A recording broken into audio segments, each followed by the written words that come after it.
Manager గారు, dealer particulars, అడ్రస్లు, stock రిపోర్ట్లు రేపటికల్లా తయారు చేయించండి. అలాగే sir. Wages payments last 4 years నుంచి అలాగే ఉన్నాయి.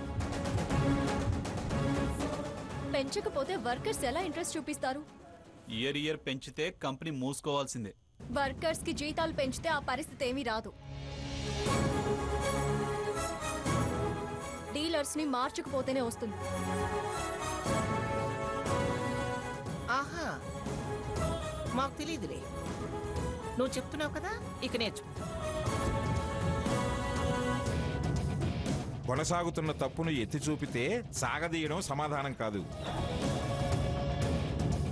సరిచేసుకోవడం పద్ధతి. చూడండి మేనేజర్ గారు, లాస్ట్ 5 years అకౌంట్ డీటెయిల్స్ ఒక్కొక్క కాపీ మా అందరికీ ఇవ్వండి. మేము స్టడీ చేసి అడ్వైస్ చేస్తాం. అలాగే మేడం. 1 week తర్వాత మళ్ళీ మీటింగ్ కాల్ ఫర్ చేయండి. చైర్మన్ గారు, అన్ని డీటెయిల్డ్గా అప్పుడు డిస్కస్ చేద్దాం. మంచిది. వివరాలు పూర్తిగా అవగాహనకు వచ్చాకే మీటింగ్ పెడితే మంచిది.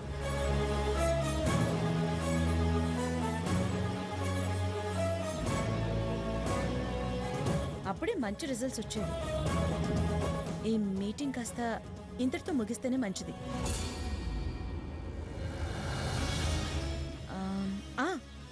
బై ది వే, మేము కొత్తగా కంపెనీలో ఎంటర్ అయిన సందర్భంగా లంచ్ మేము అరేంజ్ చేసాం.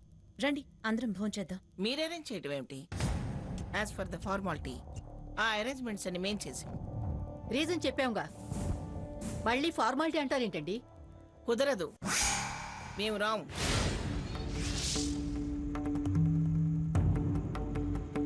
సాటి డైరెక్టర్స్ ఏర్పాటు చేసినప్పుడు రాను అనటం పద్ధతి కాదు. మీ లెవెల్కి సాటి కావచ్చు,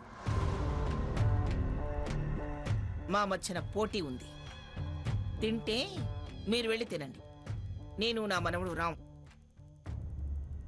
సీత, రామా.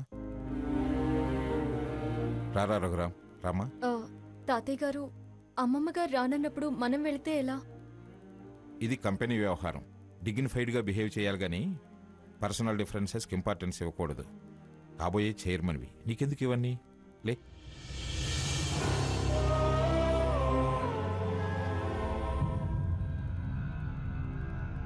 విన్నారు కదా, జడ్జి గారు కూడా అన్నారు, మీ బ్రదర్ వచ్చి మీరు రాకపోతే డిగ్నిఫైడ్గా ఉండదు. అతను అడ్వాన్స్ అయి గుడ్ ఒపీనియన్ క్రియేట్ చేసుకుంటే రేపు చైర్మన్ ఓటింగ్ మీకు నెగటివ్ అవ్వచ్చు. అఫ్కోర్స్ నా ఓటు మీకే అనుకోండి, కానీ మెజారిటీ మీదైతే మంచిది కదా. వస్తే బాగుంటుంది. అది బాగి.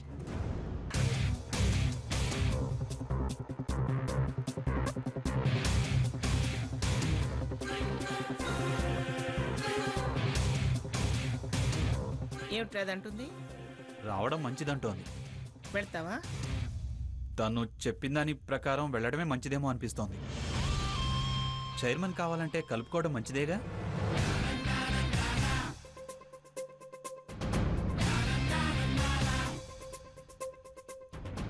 నువ్వు కుర్చీలోంచి లేచి పరిగెట్టేలా చేయకపోతే నా పేరు భాగీరథి కాదు, నా మనవరాలి పేరు హారతి కాదు.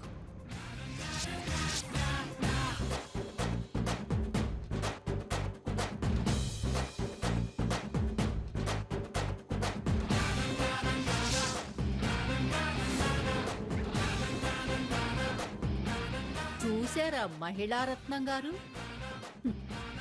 ఇలా ఎంటర్ అయ్యామో లేదో ఎలా నీ మాటకి విలువ లేకుండా చేశావు. మెజారిటీ ఏకగ్రీవం అన్నావు, కానీ ఒంటరిగా మిగిలావు. ఇన్నాళ్ళు మీ గీత దాటిని సాకే ఇవాళ గది దాటి బయటకొచ్చి నా మనవరాలి మాటకి విలువిచ్చాడు. మమ్మల్ని కాదనుకుంటే నువ్వు వద్దనుకునే ఆ మనవణ్ణి నీ స్థానంలో కూర్చోబెట్టాల్సి వస్తుంది. వచ్చి మర్యాద దక్కించుకుంటావో వద్దనుకొని మద్దతు పోగొట్టుకుంటావో నీ ఇష్టం. ఏమిటి బెదిరిస్తున్నావా? అవును, బెదిరింపే. అంతగా వస్తే నేనే చైర్మన్ గా కంటిన్యూ అవుతాను. దానికైనా మా సపోర్ట్ అవసరం. ఇటు అనుకున్న మీ మనవడు అటవుతాడు. అటే కాదు, మావాడవుతాడు. అప్పుడేం చేస్తారు? మమ్మల్ని సాధించాలని మీరు మీదనుకున్న దాన్ని పోగొట్టుకోకండి. భాగీరథి బెదిరించి గెలవలేరు. గెలుపు కనిపిస్తున్నా చూడకపోవటం తెలివిగల వాళ్ళు చేసే పని కాదు. ఒక్కసారి ఆలోచించుకోండి. వస్తారులే.